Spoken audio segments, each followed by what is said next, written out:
Good evening क्यों बोल रही हूँ, आई एम नॉट श्योर तुम लोग कब देख रहे हो। मेरे लिए गुड इवनिंग है इस वक्त। हम लोग इस वीडियो के अंदर डिस्कस करने वाले हैं ग्रॉस डोमेस्टिक कैपिटल फॉर्मेशन के ऊपर। आई होप पिछले वीडियो में तुम लोगों ने ऑलरेडी फाइनल गुड्स को समझ लिया।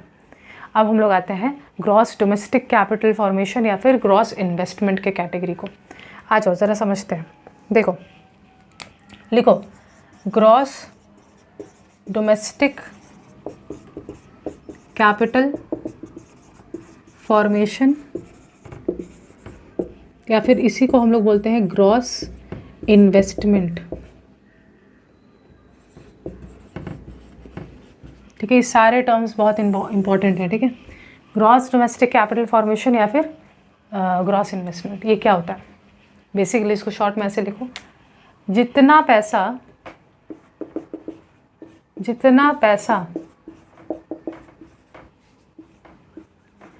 कैपिटल गुड्स में फंसा हुआ है या फिर जितने पैसे का कैपिटल गुड्स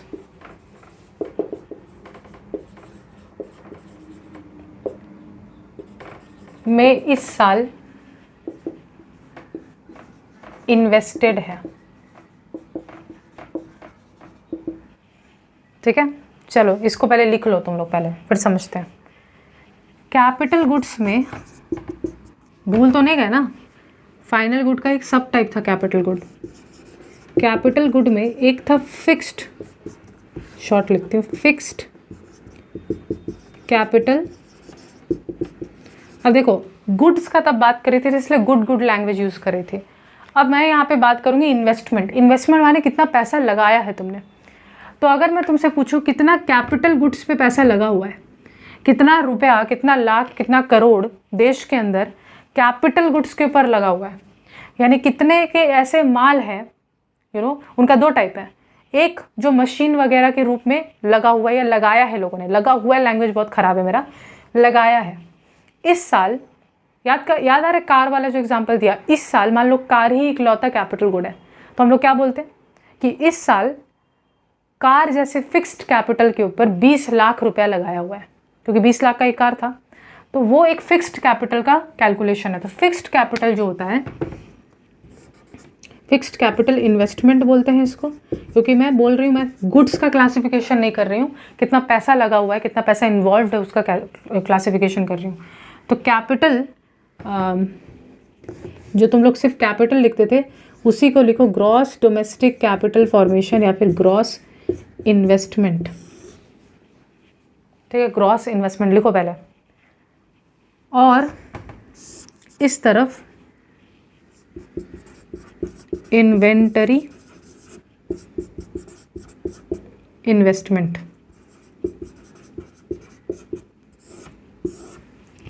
याद आ रहा है इसमें क्या क्या था?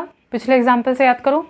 इसमें मैंने बोला था कि 20 लाख का रॉ मटेरियल अनसोल्ड पड़ा हुआ है, फैक्ट्री के पास एक कार अनफिनिश्ड तो था लेकिन बिका नहीं, वो पड़ा हुआ है। तो टोटल 40 लाख का आइटम इन्वेंटरी के अंदर पड़ा हुआ था, if I am not mistaken, है ना। 40 लाख का टोटल आइटम, 40 लाख का था क्या? हाँ, 40 लाख का टोटल आइटम यस इन्वेंटरी के अंदर पड़ा हुआ था। सो पिछले एग्जाम्पल से कनेक्ट करके बोल रही हूँ, जो एक अनफिनिश्ड कार था उसका 20 लाख और जो 20 लाख का रॉ मटेरियल था उसका 40 लाख टोटल मिला के। तो इन्वेंटरी इन्वेस्टमेंट जो होता है वो होता है, बता चुके हैं इसमें क्या क्या आता है, बोलो। अनयूज्ड रॉ मटेरियल, ठीक है। बेसिकली ये करंट इन्वेस्टमेंट है। करंट इसलिए क्योंकि इसमें जो आइटम्स आ रहे हैं, ये आइटम्स यूज्ड अप हो जाएंगे नेक्स्ट प्रोडक्शन राउंड में, ये आइटम्स बिक जाएंगे नेक्स्ट सेल राउंड में। तो ये आइटम्स जो हैं ये रखने के लिए या इन्वेस्टमेंट के लिए नहीं है, ये आइटम्स को या तो बेचा जाएगा या तो यूज़ कर लिया जाएगा प्रोडक्शन में, इसलिए करंट में है। यानी कि ये तुरंत ही ये तुरंत ही फर्म इसमें से अपना अधिकार छोड़ देगा, फर्म इसको यूज़ कर लेगा प्रोडक्शन में या फिर इसको बेच देगा। That's the idea. तो unused raw material, unsold finished items, है ना, अनसोल्ड फिनिश्ड आइटम्स यानी फैक्ट्री के साइड से देख रहे हैं, या फिर अनसोल्ड रीसेल आइटम्स, ये सारे के सारे इन्वेंटरी इन्वेस्टमेंट के अंदर आते हैं, करेक्ट। और फिक्स्ड कैपिटल इन्वेस्टमेंट में जैसे कि फॉर एग्जांपल एक फर्म है जो मशीन खरीदता है ना, मशीन वो 10 साल के लिए खरीद रहा है, तो वो सारे फिक्स्ड कैपिटल इन्वेस्टमेंट है, ठीक है। एग्जांपल में ले लो मशीनरी, ठीक है, एट्सेट्रा, ये सारे फिक्स्ड कैपिटल इन्वेस्टमेंट है। अब मैं कुछ बोलूँगी, जैसे कल के एग्जाम्पल के हिसाब से चलो, तो कल के एग्जाम्पल में एक कार खरीदा था ना, कल के एग्जाम्पल के हिसाब से एक कार खरीदा था, कितना का था वो? 20 लाख का था। तो कितने का फिक्स्ड कैपिटल इन्वेस्टमेंट, कितना पैसा फिक्स्ड आइटम में फंसा हुआ है, फिक्स्ड कैपिटल गुड में फंसा हुआ है? 20 लाख रुपए। कितना पैसा इन्वेंट्री में फंसा हुआ था? तो मेरे कल के एग्जाम्पल में रीसेल जब हम लोग कर रहे थे, तो रीसेल में रीसेलर ने 2 खरीदा था और दोनों बेच दिया था, तो अनसोल्ड रीसेल आइटम्स मैंने एग्जाम्पल में 0 रख दिया था। सोल्ड अनसोल्ड फिनिश्ड आइटम्स में एक कार था 20 लाख का, और अनयूज्ड रॉ मटेरियल में टोटल 20 लाख का अनयूज्ड रॉ मटेरियल था। तो बेसिकली इन्वेंटरी में 40 लाख फंसा हुआ था। तो अगर तुमसे कोई पूछता कि तुम्हारे देश में, ध्यान से सुनो, अगर तुमसे कोई पूछता कि तुम्हारे देश में कितना रुपया कैपिटल गुड्स में फंसा हुआ है, तुम्हारा आंसर होता कि मेरे देश में टोटल 60 लाख रुपया, total 60 lakh rupees capital good में फंसा हुआ है। इसी को हम लोग बोलते हैं ग्रॉस डोमेस्टिक कैपिटल फॉर्मेशन। ऐसा नाम क्यों रखे हैं वो अभी आऊँगी। इसी को ग्रॉस इन्वेस्टमेंट कहते हैं। इसमें से एक हिस्सा है फिक्स्ड कैपिटल में कितना फंसा हुआ है, 20 लाख, और इसमें से एक हिस्सा है कितना इन्वेंटरी में फंसा हुआ है, 40 लाख, मेरे एग्जाम्पल के हिसाब से। Now understand, this is very crucial. इसका नाम कैपिटल फॉर्मेशन इसलिए क्योंकि जब बिजनेसेस जैसे मशीन वगैरह खरीदेंगे, ठीक है, मशीन वगैरह जब बिजनेसेस खरीदेंगे तो डेफिनेटली ये मशीन फ्यूचर में और प्रोडक्शन करने में मदद करेगा। मेन इंटेंशन क्या है? इन्वेस्टमेंट आम कंज्यूमर गुड की तरह नहीं होता है, प्लीज़ समझो इस चीज़ को। क्यों कैपिटल हमारे लिए अलग कैटेगरी, इसको हम और और डीपर लेयर में क्यों जा रहे हैं? क्योंकि जहाँ पे तुम अपने घर में एसी लगाते हो उससे कुछ होता नहीं, तुम अपने घर में वॉशिंग मशीन लगाते हो उससे कुछ होता नहीं, लेकिन जब वही काम कोई फैक्ट्री वाला करता है, फैक्ट्री अपने गोडाउन में वॉशिंग मशीन लगाता है, फैक्ट्री माने फर्म अपने गोडाउन में एसी लगाता है, इससे और प्रोडक्शन में सहारा मिलता है, इससे प्रोडक्शन और बेहतर होता है, इससे नेक्स्ट राउंड में प्रोडक्शन और इन्हांस होगा। तुम एक मशीन लगाओगे और फैक्ट्री एक मशीन लगाएगा, दोनों में बहुत फ़र्क है, क्योंकि तुम लगाओगे सिर्फ पर्सनल यूज़ के लिए, फैक्ट्री लगाएगा उसका यूज़ करके कुछ और बनाने के लिए। इसीलिए फैक्ट्री ये जो कैपिटल गुड पे पैसा लगा रहा है, जिससे देश और एक्सपैंड करेगा और प्रोडक्शन बढ़ा पाएगा और कमाएगा और लोग एम्प्लॉय हो पाएंगे। ज़्यादा मशीन्स लगाएंगे, ज़्यादा लोगों को नौकरी मिलेगा, क्योंकि मशीन चलाने के लिए लोग चाहिए, ज़्यादा लोगों को नौकरी मिलेगा, ज़्यादा लोग कमाएंगे, ज़्यादा लोग एम्प्लॉयड होंगे। इसीलिए इन्वेस्टमेंट का दायरा बहुत इंपॉर्टेंट है, इसीलिए इसका नाम ही इन्वेस्टमेंट है, कैपिटल फॉर्मेशन है, कि ये वो पूंजी है, ये वो पैसा है जिससे फैक्ट्रीज या इकोनॉमी और पैसा जनरेट कर पाता है। Got my point? इसीलिए ऐसा ये किया हुआ है। So gross domestic capital formation या ग्रॉस इन्वेस्टमेंट, इसका एक कैटेगरी है फिक्स्ड कैपिटल इन्वेस्टमेंट, या फिर इसको gross domestic fixed capital formation भी कहते हैं। Gross domestic fixed capital formation भी इसको कहते हैं। और एक इन्वेंट्री इन्वेस्टमेंट है, इसको तो मैंने बता ही दिया था, इसको चेंज इन स्टॉक भी कहते हैं। अब ज़रा सुनना, मैं कुछ बोलूँगी, इसको पहले लिख लो, इसको पहले लिख लो। ओके, अब मैं मिटा रही हूँ।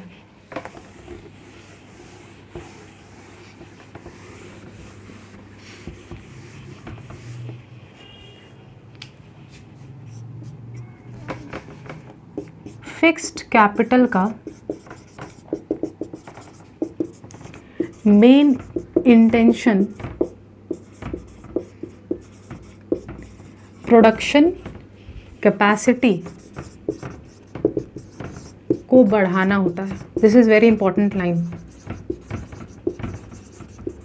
इस लाइन का मतलब बताना, तो इस लाइन का मतलब ये है, फिक्स्ड कैपिटल, जब जब कोई भी फर्म इकोनॉमी के अंदर जितने भी फर्म्स है, जब वो मशीन्स वगैरह पे पैसा लगाते हैं तो उनका मेन इंटेंशन होता है कि इस मशीन से हम अपने स्केल ऑफ प्रोडक्शन को और बड़ा करें। यही होता है मेन इंटेंशन। बट क्या हर बार स्केल ऑफ प्रोडक्शन बढ़ पाता है? क्या जस्ट मशीन खरीद लेने भर से क्या प्रोडक्शन कैपेसिटी इन्हांस हो जाएगा? प्लीज़ क्वेश्चन ध्यान से सुनो, यहाँ पे ही एक बहुत गहराई वाला बात समझ में आने वाला है। मैं बोल रही हूँ किसी भी फिक्स्ड कैपिटल पे 10 करोड़ 50 करोड़ जब इकोनॉमी में पैसा लगता है मशीन्स वगैरह पे, उनका मेन इंटेंशन होता है कि प्रोडक्शन कैपेसिटी को बढ़ाया जाए, स्केल ऑफ प्रोडक्शन को बढ़ाया जाए। बट मेरा सवाल है, क्या नया फिक्स्ड कैपिटल खरीद लेने से, नए मशीन्स इस साल तुमने खरीद लिया यानी फिक्स्ड कैपिटल में इन्वेस्टमेंट कर दिया, क्या उतना भर से ये डिसाइड हो गया है कि तुम प्रोडक्शन कैपेसिटी एनहांस कर लोगे? क्या तुम्हारा प्रोडक्शन कैपेसिटी शूट कर जाएगा? तो यहाँ पे लिखते हैं इस चीज़ को, मगर या बट क्या फिक्स्ड कैपिटल में इन्वेस्टमेंट करने भर से प्रोडक्शन कैपेसिटी या फिर स्केल ऑफ प्रोडक्शन बढ़ जाएगा? ये आई होप तुम लोग ये सब लिख रहे हो। ये लिखना ज़रूरी है, वरना तुम लोग लॉजिक भूल जाओगे। कॉन्सेप्ट याद रहेगा लेकिन लॉजिक क्या था भूल गए। मैं पूछ रही हूँ फिक्स्ड कैपिटल ज़रूरी इसीलिए होता है क्योंकि इसका मेन इंटेंशन होता है कि इससे देश का प्रोडक्शन कैपेसिटी बढ़े, स्केल ऑफ प्रोडक्शन बढ़े। बट क्वेश्चन ये है कि क्या हर टाइप का, सिर्फ मैंने 10 करोड़ के नए मशीन खरीद लिए, फिक्स्ड कैपिटल इन्वेस्टमेंट हो गया, क्या इससे मेरे देश का प्रोडक्शन कैपेसिटी इन्हांस हो जाएगा? क्या इससे देश का स्केल ऑफ प्रोडक्शन इन्हांस हो जाएगा? Answer is may be. Answer is may be. इसका लॉजिक ज़रा समझते हैं पहले, इसको लिख लो पहले। 2 केसेस लो, 2 केसेस लो। केस 1,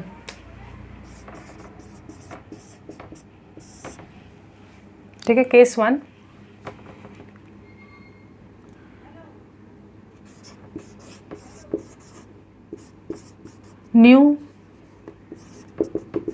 नया फर्म है जिसके पास नो प्रीवियस फिक्स्ड एसेट या फिक्स्ड कैपिटल। ये नया फर्म है, इसके पास कोई पुराना मशीन नहीं है, ये नया अभी बिजनेस शुरू हो रहा है, इसके पास कोई पुराना मशीन नहीं है।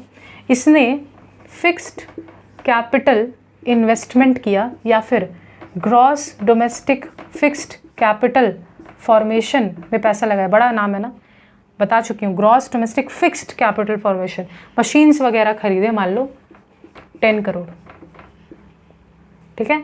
तो प्रोडक्शन कैपेसिटी एनहांस होगा, प्रोडक्शन कैपेसिटी एनहांस होगा। कितना होगा वो मेरा मैटर नहीं है, प्रोडक्शन कैपेसिटी ज़रूर बढ़ेगा। भाई ये फर्म पहले था ही नहीं, देश में ये फर्म था ही नहीं। देश में एक नया नया फर्म आ रहा है, नया नया 10 करोड़ का इसने कैपिटल वगैरह लगाया और प्रोडक्शन शुरू कर रहा है, तो देश का प्रोडक्शन कैपेसिटी डेफिनेटली एनहांस होगा।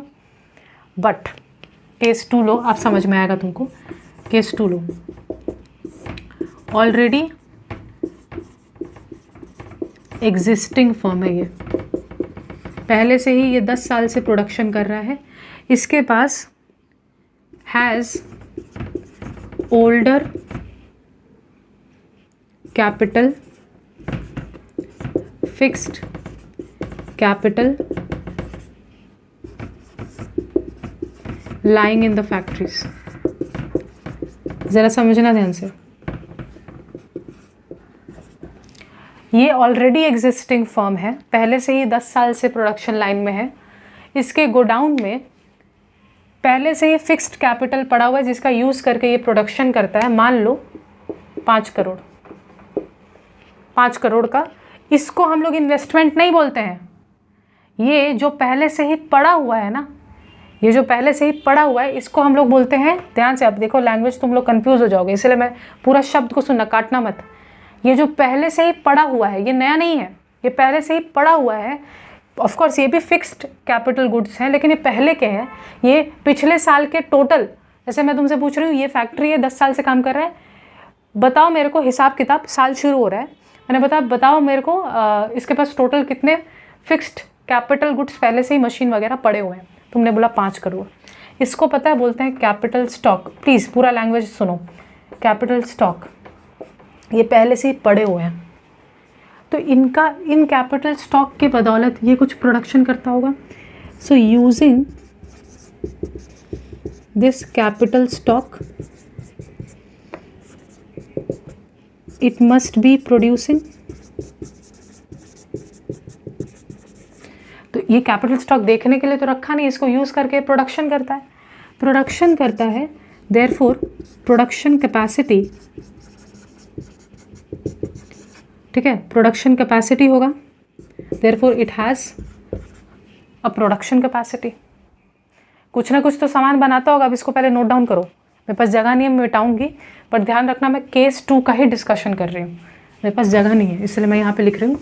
तुम लोग इसके नीचे नीचे लिख सकते हो क्या है। अभी अब बोल रही हूँ, due to regular wear and tear, लगातार यूज़ करने के वजह से, तुम लोग कॉमर्स के स्टूडेंट हो, जानते हो कि मशीन जब लगातार यूज़ होते हैं उनका वैल्यू डेप्रिशिएट होता है, उनका वैल्यू घटता है, उनका प्रोडक्शन कैपेसिटी ख़राब होने लग जाता है। पहले 5 करोड़ का मशीन यूज़ करके तुम बहुत सारा आइटम्स बना लेते थे, लेकिन दिक्कत का बात यह है कि तुम एक्चुअल में अब, जैसे फॉर एग्जांपल ये 5 करोड़ का मशीन का वैल्यू है जो कि तुम पिछले साल भी मौजूद था, तुम्हारे गोडाउन में पड़ा हुआ है। जब तुम इसको इस साल भी यूज़ करोगे तो क्या उसका प्रोडक्शन कैपेसिटी पिछले साल जितना ही रहेगा कि घट जाएगा? तो दीदी होता क्या है ना, रेगुलर वेयर एंड टेयर की वजह से सेम कैपिटल स्टॉक डेप्रिशिएट्स,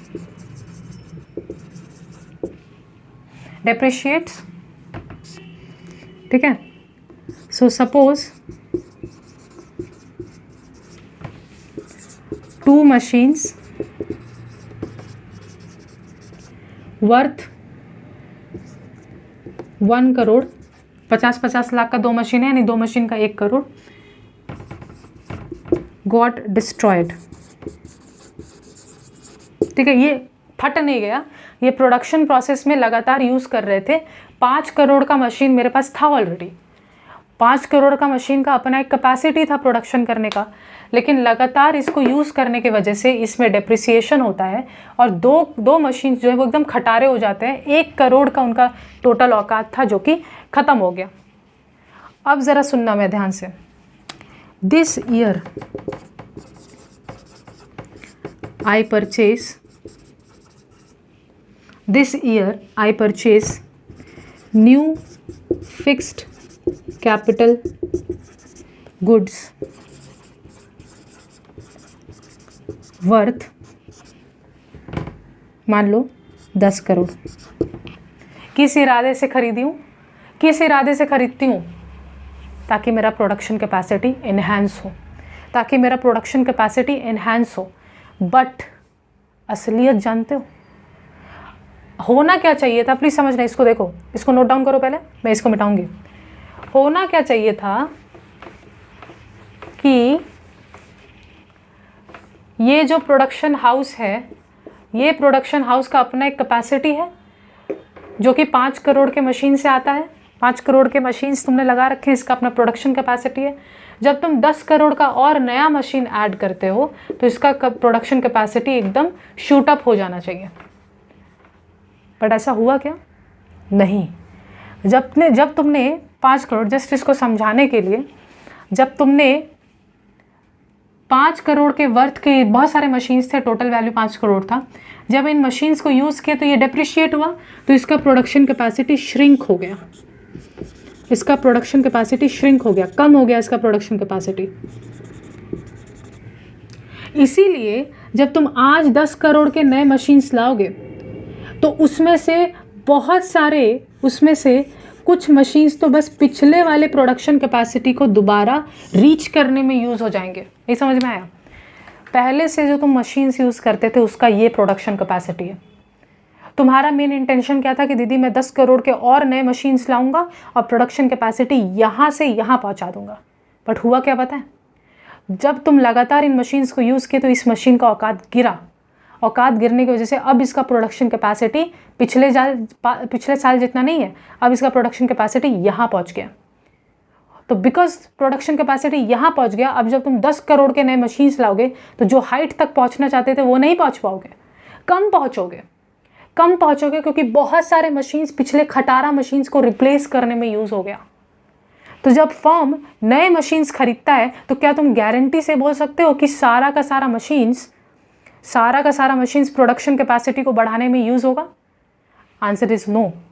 तुम्हारा आंसर, अगर तुम कभी इंटरव्यू में जाते हो और पूछा जाता है कि अच्छा तुमने इकोनॉमिक्स लेकर पढ़ा है, एक सवाल ये है कि जब फर्म प्रोडक्शन करने के लिए मशीन्स खरीदता है, जिसको हम लोग फिक्स्ड कैपिटल इन्वेस्टमेंट कहते हैं, क्या जितना का मशीन खरीदा सारा का सारा उसका प्रोडक्शन कैपेसिटी को इन्हांस करने में यूज़ हो पाता है? तुम्हारा आंसर होगा सर डिपेंड करता है, मैम डिपेंड करता है। अगर फर्म के पास पहले से कोई भी मशीन का स्टॉक था ही नहीं तो डेफिनेटली जितना भी वो नया एडिशन करेगा वो सारा उसका प्रोडक्शन कैपेसिटी इन्हांस करेगा। लेकिन अगर वो पहले से एक प्रोडक्शन एंटिटी था तो फिर उसके पास पहले से कैपिटल स्टॉक थे, वो कैपिटल स्टॉक लगातार डिप्रिशिएट होते हैं, उनके वजह से उनका प्रोडक्शन कैपेसिटी श्रिंक हो जाता है। तो जब फर्म नया कैपिटल गुड्स खरीदता है ना, तो उसमें से बहुत सारे तो बस पिछले वाले प्रोडक्शन कैपेसिटी के मार्जिन को रीच करने में लग गए और फिर असली बढ़ोतरी, असली एनहांसमेंट उसके बाद आता है। Got my point? यही चीज़ यहाँ पे बोला जाता है। प्लीज़ इसको नोट डाउन करो। This year I purchase new capital goods worth 10 crore but some of these capital goods are used up to reach or to replace the depreciated capital stock। तो समझो इस चीज़ को, मैं इसको अगर बिना वैल्यू के टर्म से समझाऊँ, ऐसे नंबर्स में समझो। तुम्हारे पास 5 मशीन पहले से थे, 5 मशीन कुछ ना कुछ प्रोड्यूस करते होंगे। आज तुमने 10 मशीन लगा दिया तो तुम बोलोगे देखो अब मेरे पास 15 मशीन है तो देश में देखो कितना बूस्टअप होगा।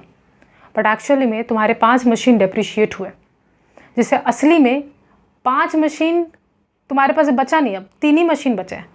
तो भले ही तुम 10 ऐड करो, 5 पहले से था, तुम भले 10 ऐड करो, बट बिकॉज इस 5 में से 2 तो ख़राब हो गए, इसमें से बचा है अब 3 सिर्फ काम लायक। जब तुम 10 ऐड करोगे तो एक्चुअल में तुम्हारे पास इफ़ेक्टिवली 13 मशीन हुए, ना कि 15, क्योंकि 2 तो खटारे हो गए। ये जो तुम लोगों ने सीखा, क्या सीखा? तुम लोगों ने बोला, कैसे इसको बोलते, क्या समझते हो? इसको हम लोग लिखते हैं ऐसे हैं, इसी को बुलाते हैं हम लोग नेट फिक्स्ड कैपिटल इन्वेस्टमेंट या net fixed investment. Gross fixed investment पढ़े थे, अब net fixed, gross fixed investment तुम लोग नहीं पढ़े ना। अच्छा, इसको ज़रा देखो, अब इसका मतलब ये रहा, इसको ज़रा समझते हैं। So gross domestic capital formation या फिर ग्रॉस इन्वेस्टमेंट, इसमें एक कैटेगरी पढ़े थे gross domestic fixed capital formation या फिर ग्रॉस फिक्स्ड इन्वेस्टमेंट। इसमें पढ़े थे इन्वेंटरी इन्वेस्टमेंट। इसका मेन एसेंस जानना क्या होता है, ये मेरे प्रोडक्शन को बढ़ाएगा, ये फिक्स्ड वाला मेरे प्रोडक्शन को बढ़ाएगा। बट रियलिटी में तुम इसमें से डेप्रिसिएशन हटाते हो। तुम पिछले जो स्टॉक्स थे जो खटारे हो गए, वेयर एंड टेयर हो गए, उनको रिप्लेस कराना है, इसको डेप्रिसिएशन बोलते हैं। इसको लिख लो पहले, अब मैं कुछ बोलूँगी। अगर तुमको ग्रॉस फिक्स्ड इन्वेस्टमेंट में से, या फिर इसी का जो नाम है gross domestic fixed capital formation, इसमें से अगर तो तुम बोल रहे हो मैंने देखो 10 नए मशीन्स लगा दिए, बट इफ़ेक्टिवली तुम्हारे पास पहले से 5 मशीन था। तुम बोल रहे हो इस साल मैंने 10 नए मशीन खरीद लिए, तो टोटल मेरे पास 15 मशीन्स हो गए, तो 15 मशीन के बराबर का प्रोडक्शन कैपेसिटी रीच होगा। हम बोलते हैं एक्चुअल में नहीं, 5 मशीन जो पिछले थे वो डेप्रिशिएट भी हुए। अगर तुम उस डेप्रिशिएटेड मशीन को हटा दो इफ़ेक्टिवली, समझो इस चीज़ को, 5 मशीन्स पहले से थे और तुम बोल रहे हो मैंने देखो 10 और ऐड कर दिया, मेरा प्रोडक्शन यहाँ रीच कर जाएगा। मैं बोल रही हूँ नहीं, ऐसा नहीं हो पाएगा, क्योंकि 5 में से कुछ तो खटारे हो गए, अब बचा है सिर्फ 3। तो जो तुम 10 ऐड करोगे उसमें से 2 तो बस पुराने मशीन्स को रिप्लेस करने में यूज़ होगा, असली असर सिर्फ 8 नए मशीन्स का होगा। 8 न्यू मशीन्स ही हैं जो सच में असर डालेंगे, क्योंकि 2 में से सिर्फ पुराने वाले को रिप्लेस करने में लग गए। ये जो तुम बता रहे हो कि असली में बताओ कि कितना इंक्रीमेंट हुआ है। हाँ, 10 का मोटा मोटी मैंने फैक्ट्री में उठा के लगा दिया, बट असली में सिर्फ 8 नए मशीन्स ही हैं जो एडिशन क्रिएट करेंगे कुछ, क्योंकि 2 तो बस रिप्लेस करने में चले गए। ये जो तुम लोग पहुँचते हो, ये ग्रॉस फिक्स्ड इन्वेस्टमेंट, कितने मशीन्स लगाए 10, लेकिन पिछले ऑलरेडी कैपिटल स्टॉक में से 2 मशीन्स खटारे हो गए थे, उनको अगर मैं हटा दूँ, इसको बोलते हैं डेप्रिसिएशन, इसको बोलते हैं कंजम्पशन ऑफ फिक्स्ड कैपिटल, इसको रिप्लेसमेंट कॉस्ट, ये सारा नाम याद रखना क्योंकि ये कैलकुलेशन में यूज़ होगा। जब तुम हटा दोगे तो 10 मशीन भले ही लगाया, लेकिन पिछले 2 खटारे मशीन्स रिप्लेस भी करने हैं, तो असली में इफ़ेक्टिव एडिशन सिर्फ 8 का हुआ है। इसी को हम लोग बोलते हैं नेट फिक्स्ड इन्वेस्टमेंट या फिर net domestic fixed capital formation. Net domestic fixed capital बहुत इंपॉर्टेंट कॉन्सेप्ट, इसको नोट डाउन करो, पहले इसको नोट डाउन करो, फिर मैं एक क्वेश्चन पूछूंगी, अपने आप क्लियर हो जाएगा ये मैं क्या बोल के गई।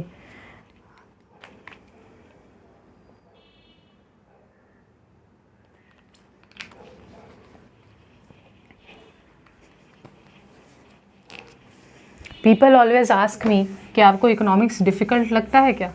हाँ लगता है, कभी कभी लगता है डेफिनेटली। ऑफकोर्स अब ये सब नहीं लगता क्योंकि ये 12 का कॉन्सेप्ट है, लेकिन ऑफकोर्स जो आज मैं पढ़ रही हूँ मास्टर्स में वो डिफ़िकल्ट लगता है। बट डिफ़िकल्ट लगता है पता है इसीलिए मुझे पसंद है, क्योंकि मेरे ब्रेन को स्ट्रगल करना पड़ता है उस चीज़ को समझने के लिए। जब ब्रेन तड़पता है ना किसी चीज़ को जानने के लिए, जब तुमको पहले से नहीं मालूम है और तुम तड़प रहे हो कि क्या लिखा है उसको जानना है, तब सच बताएं तो सब तब जाके सच में मज़ा आता है। मुझे इसलिए इकोनॉमिक्स पसंद था, मुझे मैथ्स भी थोड़ा बहुत पसंद है, क्योंकि मेरा ब्रेन तड़पता है कि ये सॉल्व नहीं हुआ मुझसे, ये समझ में आया नहीं, मुझे थोड़ा ज़्यादा यहाँ पे जोर लगाना पड़ेगा। ये सब्जेक्ट बहुत यू नो ये सब्जेक्ट एज ए एनिमी बन के खड़ा है मेरे लिए, बट मैं अगर इसको थोड़ा ध्यान से पढूँ, थोड़ा समय दूँ, तो ये सब्जेक्ट मुझे बहुत कुछ सिखाएगा, मेरा थॉट प्रोसेस को डेवलप करेगा। जस्ट मैं एक एग्जाम्पल दे रही हूँ, ठीक है। मान लो डेप्रिसिएशन हुआ, डेप्रिसिएशन शॉर्ट में ऐसे लिखती हूँ, 2 मशीन्स का या 12 मशीन्स ले लेते हैं, ठीक है। And I added 15 machines, 15 new machines, ठीक है। अब मैं कुछ पूछूंगी, मेरा ग्रॉस फिक्स्ड इन्वेस्टमेंट कितना है बोलो तुम? ग्रॉस फिक्स्ड इन्वेस्टमेंट कितना है? तो जितना तुम एडिशन किए वो पूरा का पूरा तुम्हारा ग्रॉस फिक्स्ड इन्वेस्टमेंट है। कि कितना तुमने नया मशीन लगा दिया? 15 मशीन लगा दिया।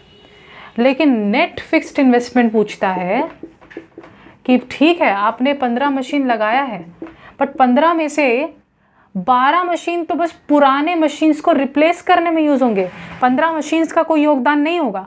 15 मशीन्स में से 12 तो यूज़ करेंगे हम लोग बस पुराने वाले मशीन के औकात तक पहुंचने के लिए। असली में एडिशन सिर्फ 3 मशीन्स क्रिएट करेगा। सो ग्रॉस फिक्स्ड इन्वेस्टमेंट में से डेप्रिसिएशन माइनस कर दो, 15 माइनस 12 जो कि होगा 3। तो तुम्हारा नेट इन्वेस्टमेंट जो सच में तुम्हारे प्रोडक्टिव कैपेसिटी को बढ़ाएगा वो है नेट फिक्स्ड इन्वेस्टमेंट। देश में, ये ज़रा नोट डाउन करो, देश में तुमको क्या लगता है हम किस चीज़ का फ़र्क हमें ज़्यादा पड़ता है? क्या हमें ग्रॉस फिक्स्ड इन्वेस्टमेंट मायने रखता है या नेट फिक्स्ड इन्वेस्टमेंट? तो अगर सिंपल भाषा में बोलूँ तो हमें नेट फिक्स्ड इन्वेस्टमेंट मायने रखता है, क्योंकि ये वो इन्वेस्टमेंट है जो मेरे देश के प्रोडक्टिव कैपेसिटी को पहले से बढ़ाने का काम करेगा। ठीक है, इस चीज़ को नोट डाउन करो। अब ज़रा देखना, तुम लोग को गहराई समझ में आएगा। एग्जाम्पल 1 था ना, एग्जाम्पल 2 लो। अब मैं देश के लेवल पे बात कर रही हूँ। ये डेप्रिसिएशन किन चीज़ का हुआ है? ये डेप्रिसिएशन ओल्ड कैपिटल स्टॉक का हुआ है। जो पहले से कैपिटल स्टॉक फैक्ट्रीज वगैरह में लगे पड़े हैं उनका बात हो रहा है, और ये न्यू मशीन्स ऐड हो रहे हैं। याद रखना, ओल्ड कैपिटल स्टॉक है और ये नए मशीन्स को फिक्स्ड इन्वेस्टमेंट का नाम देते हैं। इन्वेस्टमेंट जब भी सुनोगे ना तो नए एडिशन का बात हो रहा है। Investment is always related to new addition, और capital stock older already accumulated है। मान लो देश के लेवल पे 50,000 करोड़ का नया पुराना मशीन का वैल्यू डिप्रिशिएट हो गया। पुराने जितने भी मशीन्स लगे पड़े हैं 50,000 करोड़ का डिप्रिसिएशन हुआ है। ग्रॉस या फिर न्यू मशीन्स खरीदा गया है 50,000 करोड़ का। तुम बोलोगे ओहो 50,000 करोड़ का नया मशीन खरीदा गया है, मेरा देश में ग्रॉस फिक्स्ड इन्वेस्टमेंट हुआ है 50,000 करोड़ का, 50,000 करोड़ का नया इन्वेस्टमेंट हुआ है मेरे देश में। लेकिन इकोनॉमिक्स का स्टूडेंट बोलेगा होल्ड ऑन, आपको क्या लगता है ये 50,000 करोड़ देश में कुछ एडिशन क्रिएट करेगा? कुछ क्रिएट नहीं होने वाला देश के अंदर। ये 50,000 करोड़ के नए मशीन्स सिर्फ पुराने मशीन्स को रिप्लेस करने में ख़त्म हो जाएंगे। इनका कोई नया यूसेज नहीं होगा, क्योंकि आपके देश का नेट फिक्स्ड इन्वेस्टमेंट ज़ीरो है। Gross fixed investment minus depreciation, 50,000 minus 50,000 which is zero.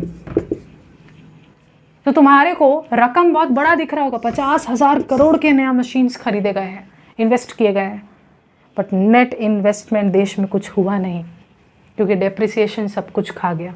इसीलिए तुम देखोगे यूएस जैसे बड़े बड़े इकोनॉमी को एक्सपैंड करना बहुत मुश्किल होता है। यूएस का ग्रोथ अगर तुम देखोगे बहुत स्लो है, ग्रोथ रेट। ऑफकोर्स बहुत बड़ा इकोनॉमी है बट ग्रोथ रेट स्लो है। क्यों बोलो तो इतना सारा कैपिटल स्टॉक है कि उसके हर साल डेप्रिसिएशन में ही नए कैपिटल यूज अप हो जाते हैं। जो पुराने कैपिटल स्टॉक है वो डेप्रिशिएट हो रहे हैं हर साल, नए जो ऐड भी किए जाते हैं वो बस उनको रिप्लेस करने में यूज हो जाते हैं, नए एडिशंस ज़्यादा कुछ हो नहीं पाते। समझ पा रहे हो? इसीलिए हम बोलते हैं जैसे जैसे कैपिटल स्टॉक बढ़ता है आपका डेप्रिसिएशन भी बढ़ने लगता है, जिसके वजह से आप नया इन्वेस्टमेंट भले ही करते हो लेकिन आपका नेट इन्वेस्टमेंट बहुत छोटा हो जाता है। ग्रॉस इन्वेस्टमेंट का फिगर बहुत बड़ा दिख रहा है, नेट इन्वेस्टमेंट बहुत कम होता है, एक्चुअल एडिशन करने वाला इन्वेस्टमेंट बहुत कम होता है। And as an economist, as a person, as someone जो कि देश के ग्रोथ को ट्रैक करना चाहता है, मेरा मेन एसेंस नेट इन्वेस्टमेंट की ओर है। ठीक है, तो अब मैं कुछ लिख रही हूँ, इसको फाइनली देख लो।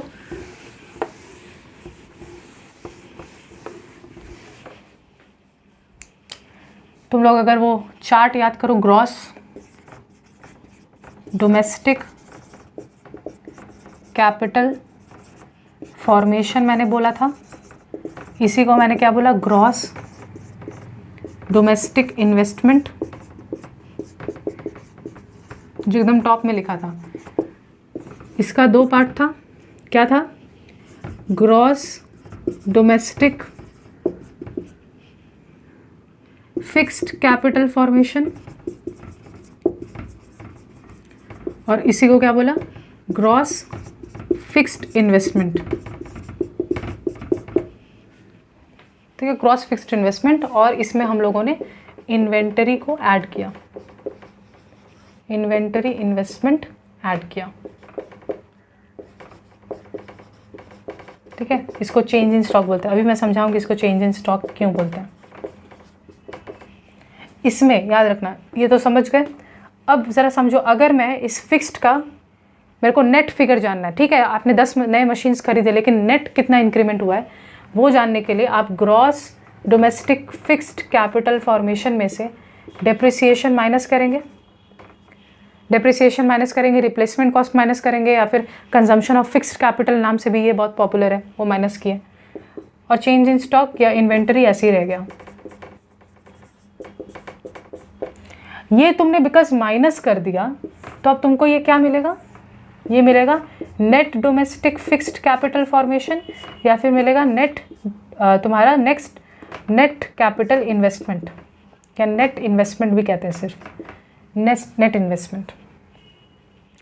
Net fixed investment. Gross domestic fixed capital formation में से डेप्रिसिएशन माइनस किया, net domestic fixed later use करना है, फिक्स्ड कैपिटल फॉर्मेशन या फिर नेट फिक्स्ड इन्वेस्टमेंट। जैसे यहाँ पे ग्रॉस डोमेस्टिक फिक्स्ड था, यहाँ पे नेट डोमेस्टिक फिक्स्ड है, यहाँ पे ग्रॉस फिक्स्ड इन्वेस्टमेंट था, यहाँ पे नेट फिक्स्ड इन्वेस्टमेंट है, और इन्वेंटरी तो एज इट इज़ है। बिकॉज तुमने डेप्रिसिएशन माइनस कर दिया, इसीलिए अब जो टोटल वैल्यू आएगा वो भी डिफरेंट आएगा, है ना। ग्रॉस के जितना तो वैल्यू नहीं आएगा, तो ये जो टोटल वैल्यू आएगा, इस टोटल वैल्यू को हम लोग बोलते हैं नेट डोमेस्टिक कैपिटल फॉर्मेशन या फिर नेट इन्वेस्टमेंट। इसमें इसको सिर्फ ग्रॉस इन्वेस्टमेंट बोला और इसको सिर्फ नेट इन्वेस्टमेंट। मतलब ये समझो, इसको लिख लो, मैं तुमसे पूछ रही हूँ देश में टोटल कितना पैसा है जो कि कैपिटल गुड्स में फंसा हुआ है। तुम बोलोगे दीदी मतलब कितना कैपिटल गुड्स में फर्म्स ने पैसा लगा रखा है। तुम बोलोगे दीदी फर्म्स जो नए नए कैपिटल गुड्स खरीदे उनमें पैसा लगा हुआ है, और जो नहीं भी बिके वो भी अल्टीमेटली बने तो थे, उसमें पैसा तो लगा है, उसको हम लोग इन्वेंट्री के अंदर ले लिया। मैंने बोला ओके दीदी, ये जो फर्म्स नए कैपिटल गुड्स खरीदे भी हैं इन्वेस्टमेंट के नज़रिए से ही ना खरीदे हैं लोग। नया मशीन खरीदने का शौक नहीं है, नया मशीन खरीदे हैं इन्वेस्टमेंट के लिए। ये जो नए मशीन से लोग खरीदे हैं उसमें से बहुत सारे मशीन्स पुराने कैपिटल स्टॉक को डिप्रिशिएट जो हुआ है उसको रिप्लेस करने में यूज़ हो जाएगा। तो नेट इन्वेस्टमेंट कितना है, नंबर में बोलूँ, इसको लिख लो, नंबर में अगर बोलोगे तो ज़्यादा समझ में आएगा। इसको लिख लो, इमेजिन करो इन्वेंटरी इन्वेस्टमेंट है 20 लाख, ठीक है। ग्रॉस फिक्स्ड इन्वेस्टमेंट है 50 लाख। इसको ऐड करोगे तो ये बन जाएगा ग्रॉस इन्वेस्टमेंट, जो लेफ्ट में कैलकुलेट करने के बाद मिल रहा था, जो कि इस क्वेश्चन में होगा 70 लाख। लेकिन अगर मैं तुमको बोलूं कि देखो इन्वेंटरी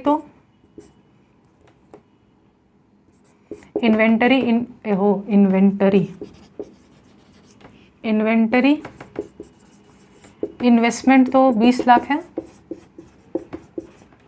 ग्रॉस फिक्स्ड इन्वेस्टमेंट भी किया गया 50 लाख,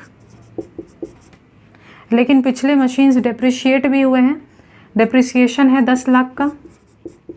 तो तुम बोलोगे दीदी आप पहले इसको माइनस कर लो, इन दोनों को माइनस करके आपको मिलेगा नेट फिक्स्ड इन्वेस्टमेंट जो कि होगा 40 लाख।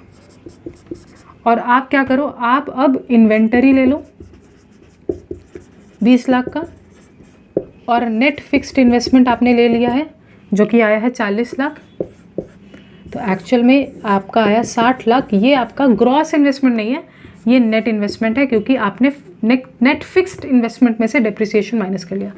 बिकॉज तुमने नेट फिक्स्ड इन्वेस्टमेंट में से डेप्रिसिएशन माइनस कर लिया, इसलिए जो टोटल फिगर है उसका भी नाम बदल के नेट इन्वेस्टमेंट कर दिया। ठीक है, ये हम लोग लिख रहे हैं, इसको नोट डाउन करो। ओके।